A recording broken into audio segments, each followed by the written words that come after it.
Power often asserts its dominion with legions and gold, yet sometimes salvation arrives as a whisper.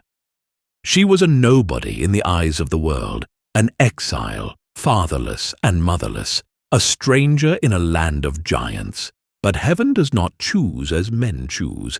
Her selection was not a lottery nor merely a pageant of beauty. She was a hidden arrow in God's quiver, kept in the shadows until the precise moment destiny required her release. While the Persian court drowned in wine and intrigue, a spiritual battle was quietly forming in the background. Victory wouldn't come through the strength of a sword arm, but through the bending of knees in prayer and the courage to break a deadly silence. This is the Chronicle of Esther. More than a royal biography, it is the evidence that the sovereign Lord protects his people through the most unexpected instruments. King Xerxes sat atop the world, his scepter stretching over 127 provinces from the heat of India to the borders of Ethiopia. Within the citadel of Susa, his will was unquestioned. Driven by vanity, he staged a 6-month exhibition of his wealth, parading his glory before the eyes of princes and generals. Rivers of royal wine intoxicated the guests, serving only to inflate the king's pride. As the festivities concluded with a week-long banquet for the masses, excess knew no bounds. Yet amidst the revelry, a command was issued that would fracture the royal house. The king demanded Queen Vashti be displayed like a trophy, wishing to boast of her beauty to his drunken companions. She refused. Dignity meant more to her than obedience to a whimsical tyrant.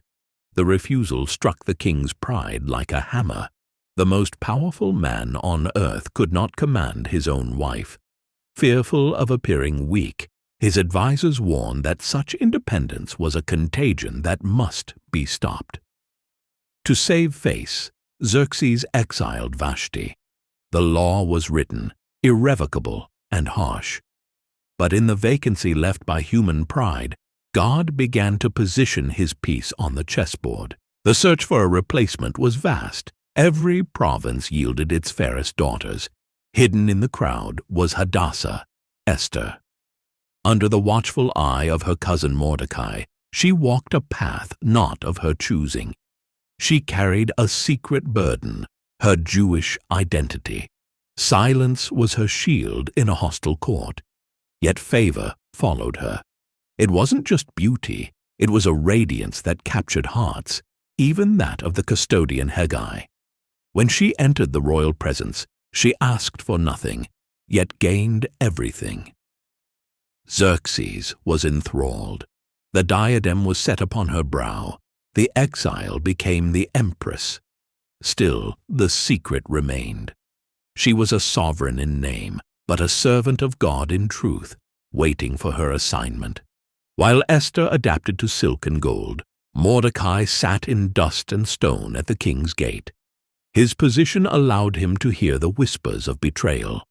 Bitterness had taken root in two guards, ripening into a plot to assassinate the king. Mordecai did not seek power, but he sought justice. He alerted Esther, who credited Mordecai before the king. The conspirators met their end on the gallows. The crisis was averted. The event was chronicled in the royal logs, a footnote in history. But no rewards came. Mordecai was overlooked, his loyalty seemingly forgotten by man, but noted by God. Darkness rose in the form of Haman, an Agagite, carrying an ancient blood feud against Israel. His promotion demanded reverence, yet Mordecai stood tall.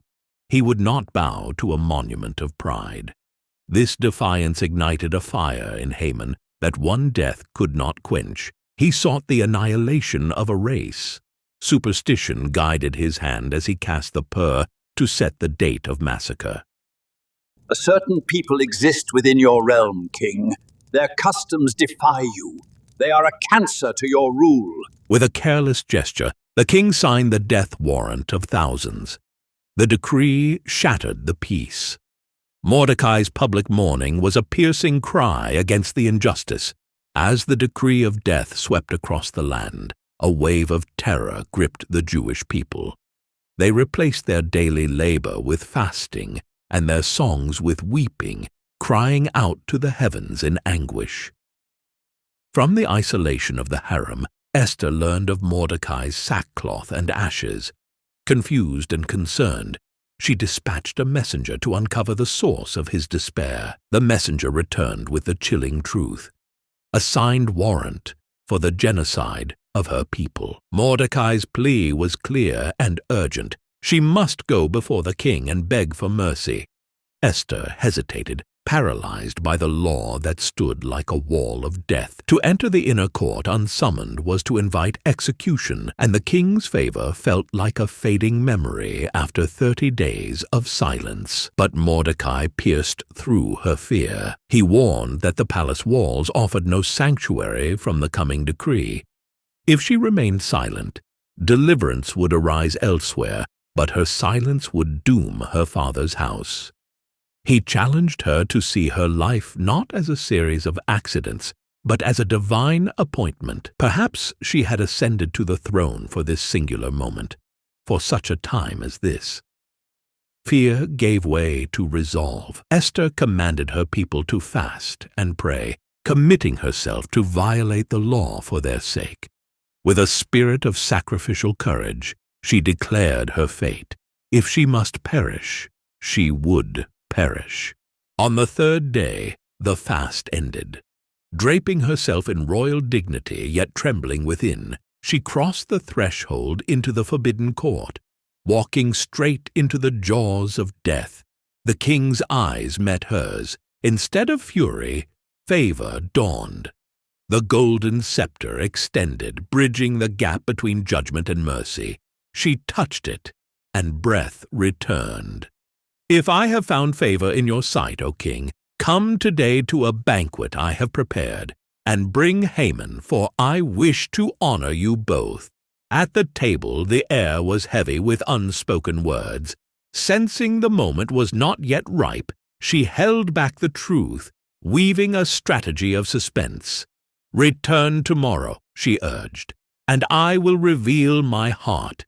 Haman departed with his head high, intoxicated by his proximity to power. He did not see the invisible trap snapping shut around him. The king could not command his own sleep. In the silence of the night, seeking distraction from his restlessness, he ordered his attendants to bring the Book of Chronicles and read it before him. As the words were read, providence guided the selection. The servant opened to the exact record of Mordecai's loyalty, bringing a long-forgotten deed back into the light. We failed to honor him, the king realized.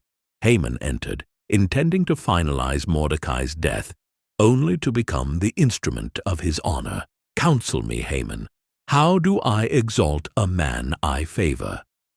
Blinded by ego, Haman described a glory fit for a king, thinking it was for himself. "Do it all for Mordecai." The words were a death blow to Haman's spirit. He was forced to parade his enemy as a hero. The second banquet began with a charged atmosphere. King Xerxes, sensing the gravity of the moment, asked for her request a 3rd time. "If I have found favor in your eyes, O king, grant me my life. This is my petition. And spare my people. This is my request. For we have been sold, I and my people, to be destroyed, killed, and annihilated." The king's face darkened with shock. "Who is he? Where is the man who dares to do such a thing to my queen?" Esther rose, her finger pointing like a verdict. "The adversary and enemy is this wicked Haman." Justice, long delayed, arrived swiftly.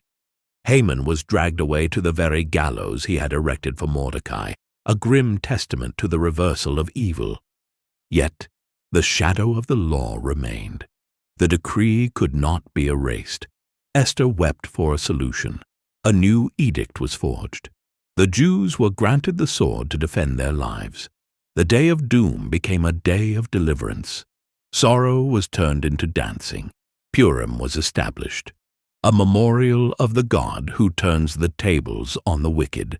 Mordecai rose from the dust of the gate to the heights of power. Clothed in royal blue and white, he stood second only to the king, not as a tyrant, but as a beacon of justice. Yet his greatness lay not in his rank, but in his heart. He used his authority to seek the welfare of his people and to speak peace to all generations. Throughout this entire scroll, the name of God remains unspoken, yet his fingerprints are pressed into every page. What the enemy intended for evil, the Almighty repurposed for salvation. The story of Esther stands as a testament. God's silence is not his absence. Even when the odds are insurmountable, he is already moving in the shadows to bring about the light. Just as he placed an orphan girl in a Persian palace, he positions us in our own times and places. You are not here by accident. You are chosen, seen, and called. And perhaps you are standing exactly where you are for such a time as this.